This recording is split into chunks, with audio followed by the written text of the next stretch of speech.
மனத்துக்கண் மாசில நாதல் அனைத்து அரண் ஆகுல நீரபெற. இதுல அறத்தை பத்தி சொல்லிருக்காங்க. அறம் அவங்க செய்யறது 3 விதமா அறம் செய்யலாம்.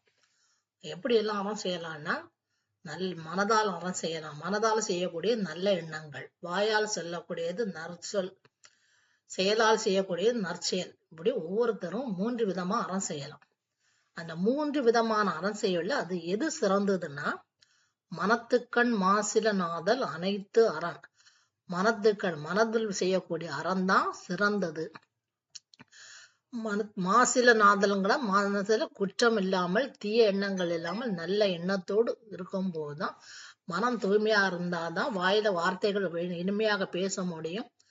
முடிஞ்ச வரைக்கும் பிறருக்கு உதவி செய்யணுங்கிற தோணும். அப்போ மனம்தான் அறங்களில் எல்லாம் சிறந்தது. மனம்தான்.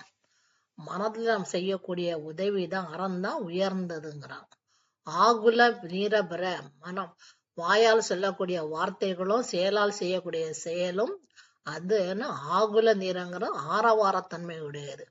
பிறருக்கு ஒரு உதவி செய்யும் போது, இப்ப ஒருத்தங்களுக்கு ஒரு துணி எடுத்து கொடுத்தாச்சுன்னா அது 4 பேருக்கு தெரியும் போது அது ஒரு விளம்பரம் மாதிரி ஆயிரும், ஆடம்பரம் ஆயிரும். அதனால இந்த மனதால செய்யக்கூடியது அது யாருக்குமே தெரியாது. ஒருத்தவங்க துன்பப்படும் போது அவங்கள பார்க்கும்போது இவங்களுக்கு தன்னை அறியாம, நல்ல குணம் உள்ளவங்களுக்கு தன்னை அறியாமலே ஐயோ ரொம்ப கஷ்டப்படுதாங்களேங்கிறது மனம் வருந்தது. அவங்கள்ட்ட நல்லா அதை கவலைப்படாத, நான் இருக்கேங்கிறது நல்ல ஆறுதலான அன்பான வார்த்தை சொல்ல முடியுது. முடிந்த அளவுக்கு உதவி செய்யணுங்கிற ஆர்வம் வருது. மனதால் செய்யக்கூடிய அறம் தான் உயர்ந்தது.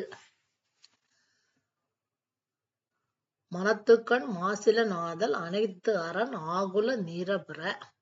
பொருள்: மனத்துக்கண் மனதின் கண், மாசிலன் குற்றம் இல்லாமல், ஆதல்னா உயர்ந்தது, அனைத்து அரண் அவ்வளவே அறம், ஆகுல நீர ஆரவார தன்மையுடைய, பிற மற்ற இரண்டும்.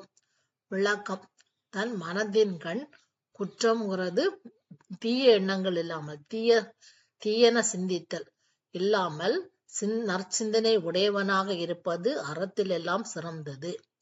சொல்லாலும் செயலாலும் செய்யும் அறம் பலரும் அறிய செய்யும் ஆரவாரத்தன்மையும் புகழும் வரும். ஆகவே மனத்தின் கண் செய்யும் அறம் சிறந்த அறம் என்கிறார் வள்ளுவர்.